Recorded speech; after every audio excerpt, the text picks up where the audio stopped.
Hi guys, welcome back to the last video of fifth chapter precipitation. तो आज का जो वीडियो है वो हमारा आखिरी वीडियो होगा फिफ्थ चैप्टर के लिए, प्रेसिपिटेशन के लिए।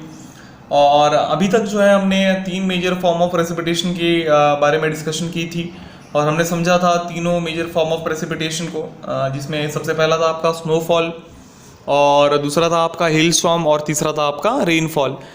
रेनफॉल में हमने जो है तीन टाइप देखे, कन्वेक्शनल रेनफॉल, ओरोग्राफिक रेनफॉल और अपना साइक्लोनिक रेनफॉल।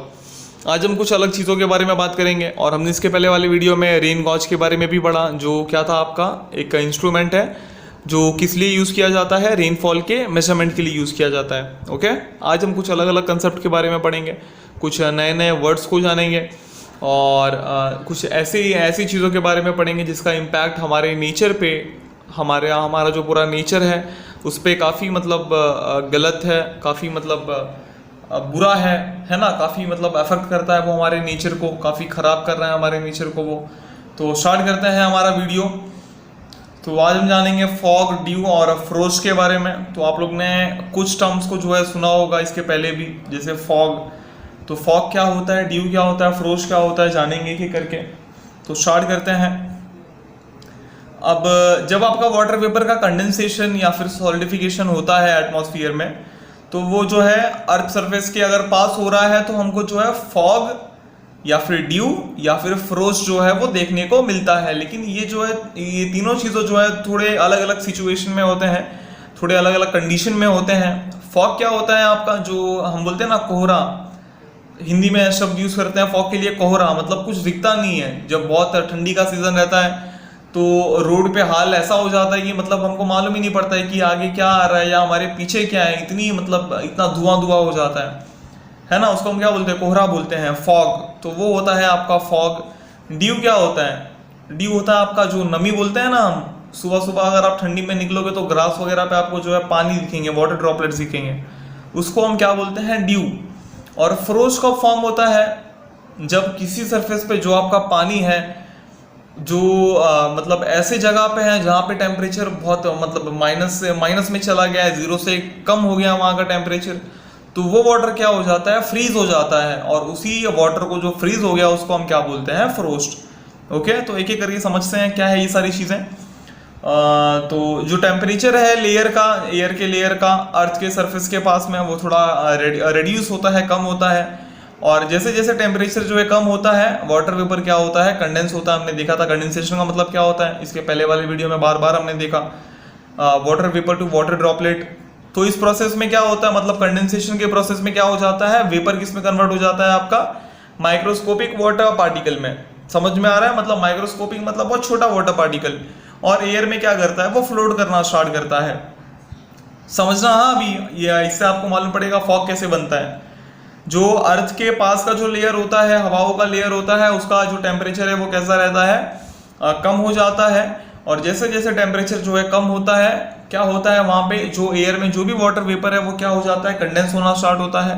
और ऑब्वियसली आपको जो है मतलब ठंडी में ही आपका जो टेम्परेचर है वो कम होता है ना। गर्मी में आपको टेम्परेचर कहाँ कम होता हुआ दिखेगा, तो ठंडी में फॉग जो है आपका होता है, क्योंकि ठंडी में ही जो एयर का टेम्परेचर है वो कम होता है। अब जैसे जैसे टेम्परेचर कम होता है, हम सबने इसके पहले वाले वीडियो में देखा था, कंडेंसेशन क्या होता है, स्टार्ट होता है। कंडेंसेशन मतलब वाटर वेपर वाटर ड्रॉपलेट्स में कन्वर्ट हो जाता है। जब वैसे वाटर ड्रॉपलेट हवा में, एयर में, मतलब माइक्रोस्कोपिक वाटर पार्टिकल्स, हाँ एकदम छोटे छोटे वाटर पार्टिकल्स, जब वो वैसे माइक्रोस्कोपिक वाटर पार्टिकल्स, उनकी जब डेंसिटी है, मतलब जो उनकी आबादी है वो बहुत ज़्यादा बढ़ जाती है, जब बहुत ज़्यादा मतलब वो इकट्ठे हो जाते हैं, तो हवा में जो है ना हमको फॉग देखने को मिलता है। उसी समय जो है क्या बनता है, आपका फॉग बनता है, जिसको हम कोहरा बोलते हैं ना। तो वो जो फॉग होता है वो कहीं ना कहीं जो हमारा वाटर पार्टिकल है उसका एक रिजल्ट रहता है, जो हमको रोड वगैरह पे देखने को मिलता है। इस वजह से जहाँ पे बहुत ज़्यादा ठंडी होती है तो उस समय जो है मतलब ट्रांसपोर्टेशन सिस्टम, वहाँ का जो कम्युनिकेशन सिस्टम है वो थोड़ा बंद करना पड़ता है, क्योंकि बहुत रिस्की होता है ना, कि मतलब आपको इतना ज़्यादा मतलब फॉग का प्रभाव रहता है कि आपको जो है 2 मीटर के आगे का भी नहीं दिखेगा कि यार 2-3 मीटर के आगे है क्या मेरे आगे। और फॉग वगैरह जब रहता है तो उस समय जो है ना एक्सीडेंट के चांसेस बहुत ज़्यादा रहते हैं, खतरे का जो खतरा है, मतलब जो खतरे का लेवल है वो बहुत ज़्यादा रहता है। ठीक है, तो उस समय जो है ट्रांसपोर्टेशन सिस्टम एक तरीके से बंद हो जाता है। ओके, तो ये आपका इस तरीके से क्या क्रिएट होता है, फॉग बनता है। अब आगे आते हैं। अब अर्थ सरफेस के आसपास जब मॉइस्चर लिडन एयर, मतलब ऐसे एयर जिनमें मॉइस्चर हो, जब वो किसी कोल्ड ऑब्जेक्ट से कांटेक्ट में आते हैं तो वो जो वेपर है उनका कंडेंसेशन जो है स्टार्ट हो जाता है। समझ में आ रहा है मैं क्या बोल रहा हूँ? कोई कोल्ड ऑब्जेक्ट है, अब ऑब्जेक्ट कोल्ड कब रहेगा? ठंडी के सीजन में रहेगा। और जब ये जो मॉइस्चर, मतलब मॉइस्चर कंटेन्ड एयर है, जो एयर है जिसमें मतलब मॉइस्चर है, जब ये एयर जो है फ्लो करेगा या ब्लो करेगा अर्थ सरफेस की तरफ, जब ये कांटेक्ट आएगा या किसी भी कोल्ड ऑब्जेक्ट से कांटेक्ट में आएगा तो क्या हो जाएगा? वहाँ पे कंडेंसेशन वापस स्टार्ट हो जाएगा। कंडेंसेशन क्यों हो रहा है? टेम्परेचर कम हो रहा है। टेम्परेचर कम क्यों हो रहा है? क्योंकि कोल्ड ऑब्जेक्ट से वो कांटेक्ट में आ रहा है और टेम्परेचर कम हो गया, कंडेंसेशन हो गया, मतलब वहाँ पे आपको वाटर वेपर जो आपका एक क्रिएट हो गया, वाटर ड्रॉपलेट। समझ में आ रहा है? तो ये जो वेपर है वो किस में कन्वर्ट हो जाएगा? आपका वाटर ड्रॉपलेट। तो अब होता क्या है, इससे जो हवाएं आती है आपकी, तो जो जितनी भी हवाएं आ रही है और जितने भी मतलब कोल्ड ऑब्जेक्ट से कांटेक्ट में आई, जितनी भी हवाएं आई, वो उतने जो हवा है उतनी जो वाटर वेपर है, छोटे छोटे वाटर वेपर, वो छोटे छोटे बहुत सारे वाटर ड्रॉपलेट्स में क्या हो जाते हैं? कन्वर्ट हो जाते हैं। समझ में आ रहा है? छोटे छोटे बहुत सारे वाटर ड्रॉपलेट्स में कन्वर्ट हो जाते हैं। और ये जो वाटर ड्रॉपलेट है ये उस सरफेस पे, मतलब हम बोलते हैं ना, मतलब चिपके रह जाते हैं, स्टिक हो जाते हैं उस सरफेस पे, उस कोल्ड ऑब्जेक्ट के, और उसी को हम क्या बोलते हैं? ड्यू बोलते हैं। अगर आप देखोगे ठंडी में, तो सुबह के टाइम ठंडी में अगर आपका बाइक वगैरह है तो बाइक के सीट पे आपको पानी मिलेगा, पूरा गीला गीला मिलेगा। ग्रास पे अगर आप जाओ सुबह, मतलब ठंडी में सुबह सुबह अगर आप ग्रास पे निकलो तो ग्रास में जो है ना आपको बूंदे देखने को मिलेंगी, ऐसा लगेगा कि मतलब बारिश हुआ है, लेकिन वो बारिश नहीं रहता, वो आपके ड्यू ड्रॉप्स रहते हैं। समझ में आ रहा है क्या रहता है? ड्यू ड्रॉप्स, उसी को हम क्या बोलते हैं? ड्यू। ओके, तो आई होप कि आपको समझ में आ रहा है। तो ड्यू का फॉर्मेशन कैसे वो क्लियर है। अब फ्रोस्ट पे आते हैं। अब फ्रोस्ट कब होता है?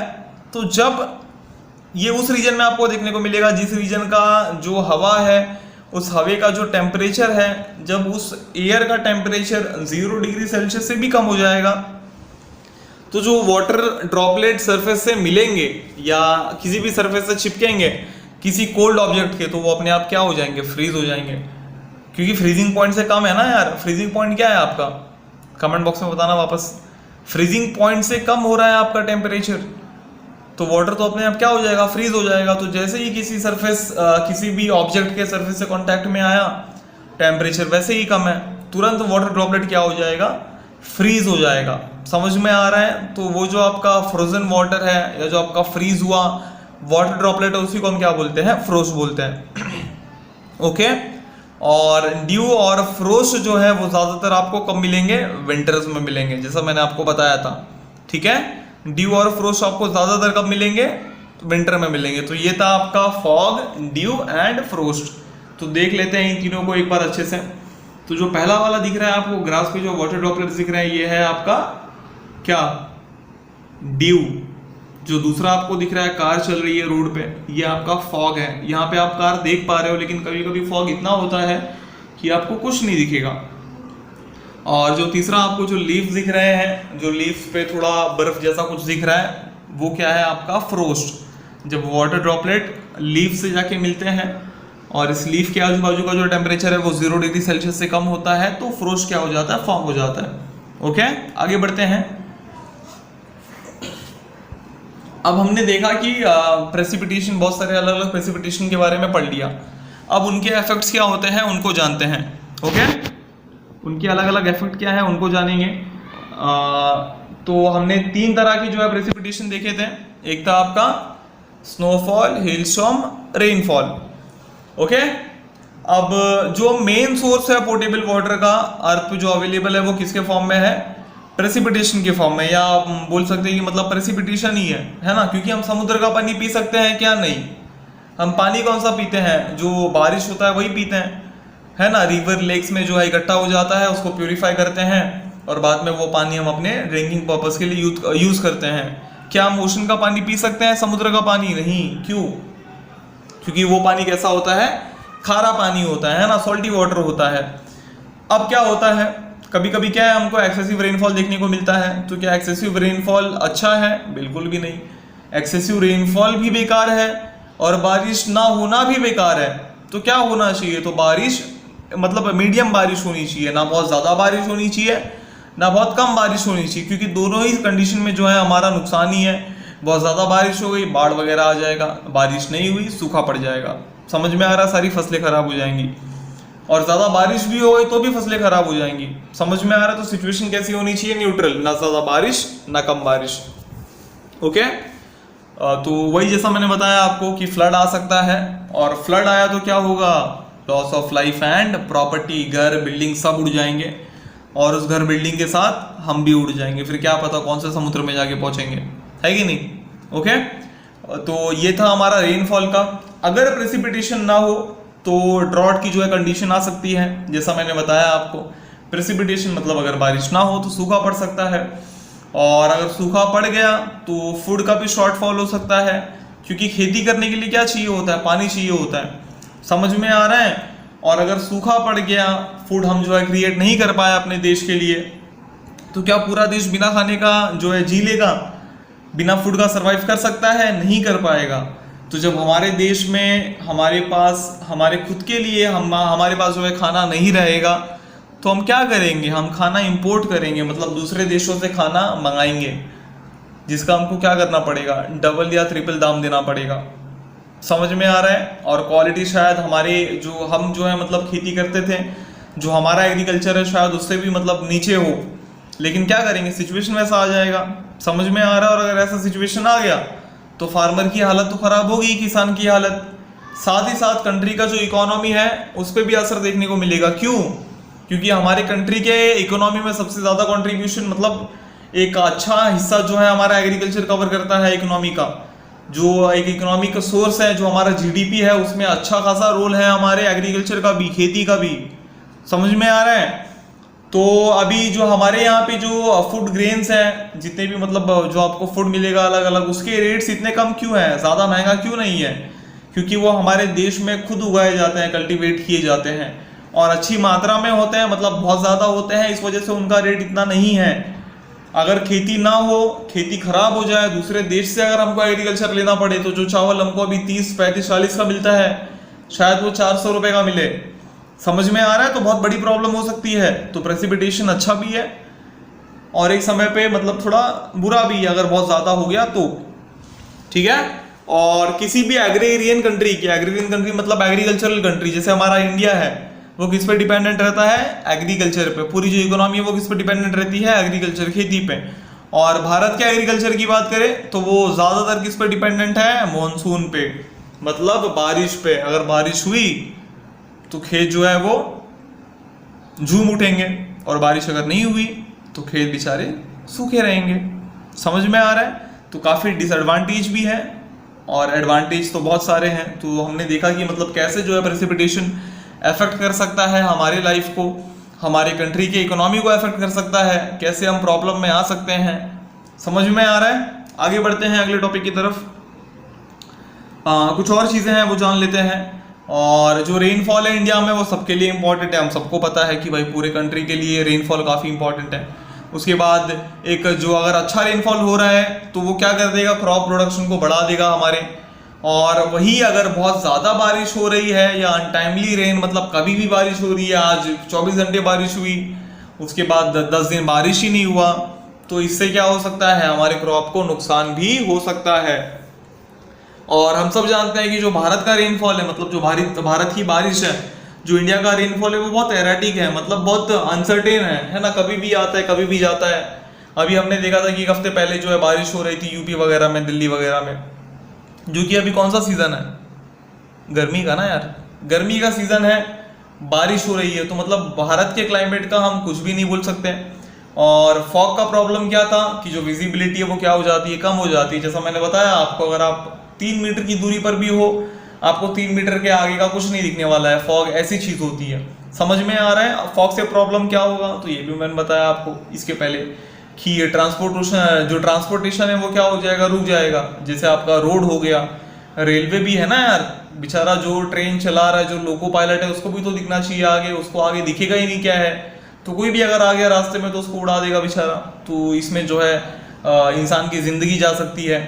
उसके बाद वाटर वेज में भी प्रॉब्लम हो सकता है, बेचारा बोट या शिप चला रहा है, आगे कुछ दिखा नहीं, है ना? अरेबियन सी से बे ऑफ बंगाल पहुंच गया बेचारा, इंडियन ओशन से पैसिफिक ओशन पहुंच गया, काफ़ी प्रॉब्लम हो सकते हैं। एयरवेज में भी मतलब प्रॉब्लम हो सकता है, और अगर एयरवेज वगैरह में एक्सीडेंट हो तो मतलब कितना ह्यूज एक्सीडेंट होगा, है कि नहीं। एयरवे या फिर रेलवे या फिर वाटरवेज में या रोड पे ही देख लो आप, समझ में आ रहा है। तो काफ़ी मतलब बड़े प्रॉब्लम है। इस वजह से फॉग वगैरह में जो गाड़ियाँ वगैरह है या जो ट्रांसपोर्टेशन है वो एक सीमित समय तक चलती है, मतलब एक लिमिटेड टाइम तक चलती है। सिर्फ उतने ही टाइम चलेंगी जितने टाइम तक जो है विजिबिलिटी अच्छी रहे, मेंटेन रहे। अगर विजिबिलिटी कम हो गई, जैसे जैसे विजिबिलिटी आपकी कम होती है वैसे वैसे क्या होता है, ट्रांसपोर्टेशन जो है वो कम कर देते हैं उस रीजन में। और जो ट्रेन है, जो फ्लाइट्स वगैरह हैं, जो बाकी ट्रांसपोर्ट सर्विसेज हैं, कभी कभार देखो कैंसिल भी हो जाती हैं। हमने है ना न्यूज़ वगैरह में देखा होगा आप लोगों ने, कभी अगर बहुत ज़्यादा बारिश हो गई या कभी फॉग ज़्यादा है तो ट्रेन फ्लाइट को क्या कर दिया जाता है, रद्द कर दिया जाता है। और जो फ्रॉस्ट है, अब फ्रॉस्ट से जो है हमारे ट्रांसपोर्टेशन को बहुत ज़्यादा नुकसान तो नहीं है, लेकिन जो एक्सीडेंट वगैरह है वो थोड़ा बढ़ सकता है। ठीक है, फ्रोस्ट हमारे क्रॉप्स के लिए खतरनाक है। फ्रोस्ट से एक्सीडेंट हो सकता है रोड पे, अगर पूरे रोड पे जो है फ्रोस्ट फैल जाता है तो आपका फ्रिक्शन का प्रॉब्लम की वजह से जो है एक्सीडेंट काफ़ी हो सकते हैं, समझ में आ रहा है। और उसके बाद जो फॉग और जो ड्यू डैमेज है, तो कुछ क्रॉप्स ऐसे हैं जो डिसीज फैलाते हैं, और कुछ क्रॉप्स के लिए जो है मतलब ये बेनिफिशियल भी है, मतलब फॉग और आपका ड्यू, मतलब जो आपकी नमी होती है, तो कुछ क्रॉप्स के लिए अच्छे हैं और कुछ क्रॉप्स के लिए बेकार। तो ये था पूरा आपका इफेक्ट ऑफ प्रेसिपिटेशन। आगे हम पढ़ने वाले एक ऐसे कंसेप्ट के बारे में जिसका नाम आप सब लोग ने सुना होगा, एसिड रेन, और जो बहुत खतरनाक भी है। तो सबसे खतरनाक बारिश कोई है तो वो है आपका एसिड रेन। एसिड वाली बारिश सबसे खतरनाक होता कैसे है, तो यहाँ पे हम पॉइंट वाइज थ्योरेटिकली डिस्कस कर लेते हैं। आगे इमेज में मैं आपको अच्छे से बता दूंगा कैसे होता है। ओके, अब ये होता किस वजह से है, तो ये होता है आपका एयर पॉल्यूशन की वजह से। अच्छा, एयर पॉल्यूट कहाँ का होगा, जहाँ पे खेत खलियान होंगे, जहाँ पे फॉरेस्ट होगा वहाँ पे, या जहाँ पे इंडस्ट्रीज वगैरह होंगे, फैक्ट्रीज होंगी, बड़ी बड़ी कंपनियां होंगी, वहाँ पे कहाँ होगा, जहाँ पे फैक्ट्रीज या इंडस्ट्रीज है वहीं होने वाला है। जैसे हमारा एमआईडीसी में इतने सारे फैक्ट्रीज हैं, और शाम को दबा के अपना पॉल्यूशन होता है। अभी तो खैर पॉल्यूशन कम है, क्यों कम है, क्योंकि अभी दूसरा पॉल्यूशन चालू है भाई, कोरोना वायरस का, समझ में आ रहा है। अब क्या होता है, जब इंडस्ट्रियल एरिया से जो है एयर में बहुत सारे अलग अलग जो है पार्टिकल्स रिलीज किए जाते हैं, या जब हमारा एयर पॉल्यूट होता है तो अलग अलग गैस जो है क्या होता है, जो इंडस्ट्री से रिलीज होते हैं वो क्या हो जाते हैं, हवा से जाके मिक्स हो जाते हैं, एयर से जो है क्या हो जाते हैं, मिक्स हो जाते हैं। और अलग अलग एसिड क्रिएट हो जाता है। कब क्रिएट होता है, जब वाटर वेपर उस एयर से मिल जाता है। समझ में आ रहा है। हमने इसके पहले जितने भी वीडियोस देखे उसमें मैंने आपको बताया कि एयर में जो है वाटर मॉलिक्यूल जो है प्रेजेंट रहता है, लेकिन वेपर के फॉर्म में रहता है। अब जब वाटर वेपर इस एयर से रिएक्ट करेगा, अब ये एयर क्या प्योर एयर है, नहीं, इस एयर में पहले से ही मिलावट हो चुकी है। किस चीज़ की मिलावट, अलग अलग गैसेस की मिलावट जो इंडस्ट्री से रिलीज की जा चुकी है। अब कौन से एसिड बनते हैं, तो मेनली जो है दो गैसेस आपके जो है रिस्पॉन्सिबल होते हैं, जो एयर से मिलते हैं और जो है अपना एसिड बनाते हैं। एक होता है आपका SO2 सल्फर, एक होता है आपका नाइट्रोजन। तो आपको नाइट्रिक एसिड और सल्फ्यूरिक एसिड मिलेगा। और जो प्रेसिपिटेशन ऑफ वाटर है इन एसिड के साथ वो ग्राउंड पे पहुंचता है। मतलब ये जो नाइट्रोजन है, जो अपना आपका सल्फर है, वो क्या होता है, पहले हवा से मिल जाता है बराबर। अब एयर में क्या आ गया, आपके नाइट्रोजन भी आ गया, सल्फर भी आ गया। अब उसी एयर में जब आपका वाटर वेपर आता है तो वाटर वेपर क्या करेगा, रिएक्ट कर लेगा। उसको थोड़ी पता है कि यार ये मेरा दुश्मन है, या इससे अगर मैं रिएक्ट कर लूंगा तो जो बेचारे लोग हैं उनका नुकसान हो जाएगा। उसको कुछ नहीं पता, उसके पास जो आएगा उससे वो मिल जाएगा। तो उन गैसेस से मिलने के बाद वो किस में कन्वर्ट हो जाएगा, एसिड में कन्वर्ट हो जाएगा। कौन से एसिड फॉर्म हो जाएंगे, नाइट्रिक एसिड, सल्फरिक एसिड। और जब एसिड फॉर्म हो जाएगा, जब क्लाउड जो है बहुत ज़्यादा हैवी हो जाता है, तो वो क्या करता है, जो अपना वाटर है वो नीचे ड्रॉप कर देता है ग्राउंड की तरफ। तो एसिड क्या हो जाएगा, नीचे आ जाएगा। और जब एसिड नीचे गिरेगा रेनफॉल के फॉर्म में, सोचो क्या हाल होगा। समझ में आ रहा है, आप इमेजिन कर पा रहे हो। इसी बारिश को हम एसिड रेन बोलते हैं। और ये बारिश कितना मतलब कितनी नुकसानदायक हुई आप खुद सोचो। और ये बारिश आपको कहाँ पे देखने को मिलेगी, हमारे बोईसर में देखने को मिलेगी, क्योंकि हमारे बोईसर में MIDC है। समझ में आ रहा है। इसके लिए बोलते हैं ना कि मतलब पहले दूसरे बारिश में नहीं भीगने का, या कुछ लोग बोलते हैं कि नहीं पहले बारिश में नहा लेने का, ये हो जाता है वैसा हो जाता है। तो ये सब बेकार की बात है, ऐसा कुछ नहीं होता है। समझ में आ रहा है। और ये जो एसिड रेन है ये काफ़ी हार्मफुल है हमारे लिविंग ऑर्गेनिज्म के लिए, साथ ही साथ नॉन लिविंग ऑब्जेक्ट के लिए भी। समझ में आ रहा है। एसिड अगर किसी आयरन पार्टिकल पे या किसी आयरन ऑब्जेक्ट पे गिरेगा तो तुरंत वो जंग खा जाएगा, तुरंत आपका जो है वो पूरा करोड़ हो जाएगा। ओके, तो यहाँ पे मैं आपको एक इमेज के थ्रू बता देता हूँ कैसे होता है आपका एसिड रेन। यहाँ पे आप देख सकते हो कि यहाँ पे जो है बिल्डिंग के नीचे देखो, इंडस्ट्री के नीचे आपको वाटर दिख रहा होगा, तो वहाँ से H2O जो है रिलीज होता है, मतलब वाटर वेपर आपका जो है रिलीज हो रहा है। बाद में जब बहुत सारे वाटर वेपर डस्ट वगैरह मिलके क्या फॉर्म हो जा रहे हैं, क्लाउड फॉर्म हो जा रहे हैं। उसी क्लाउड में जो गैस निकल रहा है इस कंपनी से, NO2 और SO2 भी जाके मिल जा रहे हैं। अब क्या हो गया, अब एक ही क्लाउड में पानी भी है, उसी क्लाउड में NO2 और SO2 भी है। समझ में आ रहा है। अब क्या होगा, NO2 और SO2 जो आपके क्लाउड में प्रेजेंट है वो क्या करेंगे, वाटर से रिएक्ट हो जाएंगे।